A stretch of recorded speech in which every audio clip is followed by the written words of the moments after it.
Hi hello அஸ்ஸலாமு அலைக்கும். நாட்டுக்கோழி வச்சு ஒரு பாரம்பரியமான நாட்டுக்கோழி தம் பிரியாணி எப்படி செய்யலான்னு பார்க்கலாமா? அதுக்கு ஃபஸ்ட்டு ஃப்ரெஷ்ஷாக மசாலா ரெடி பண்ணிக்கலாம். அதுக்கு ஒரு 30 ஏலக்காய், ஒரு கைப்பிடி அளவு பட்டை, 2 ஸ்பூன் சீரகம், 2 ஸ்பூன் மிளகு, 15 போல் கிராம்பு மீடியம் ஃப்ளேமில் வச்சு நல்லா வாசம் வர வரையும் வறுத்து ஆற வச்சு நல்லா நைஸாக அரைச்சி எடுத்துக்கோங்க. நாட்டுக்கோழியை வாட்டி நல்லா க்ளீன் பண்ணி வாஷ் பண்ணி ஒரு குக்கரில் எடுத்துக்கிறேன். அது கூடவே கறிக்கு தேவையான உப்பு, 2 ஸ்பூன் இஞ்சி பூண்டு பேஸ்ட், தண்ணி ஊற்றி குக்கரில் 2 விசில் விடுங்க.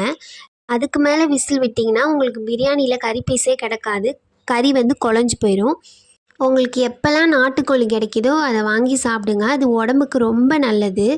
ப்ராய்லரோட உங்களுக்கு நாட்டுக்கோழி தான் பெஸ்ட்டு. கறி இப்போ பாருங்கள் எப்படி வெந்திருக்குன்னு. நெக்ஸ்ட்டு பிரியாணி செய்கிறதுக்கு அடிகனமான ஒரு பெரிய பாத்திரம் எடுத்திருக்கேன். அதில் எண்ணெய் நெய்யை ஆட் பண்ணி அது கூடவே 2 பட்டை 2 ஏலக்காய் சேர்த்து 13 பெரிய சைஸ் வெங்காயமும் 8 பெரிய சைஸ் தக்காளியும் நான் நறுக்கி வச்சுருக்கேன். பச்சை மிளகாய் ஆட் பண்ணதுக்கப்புறம்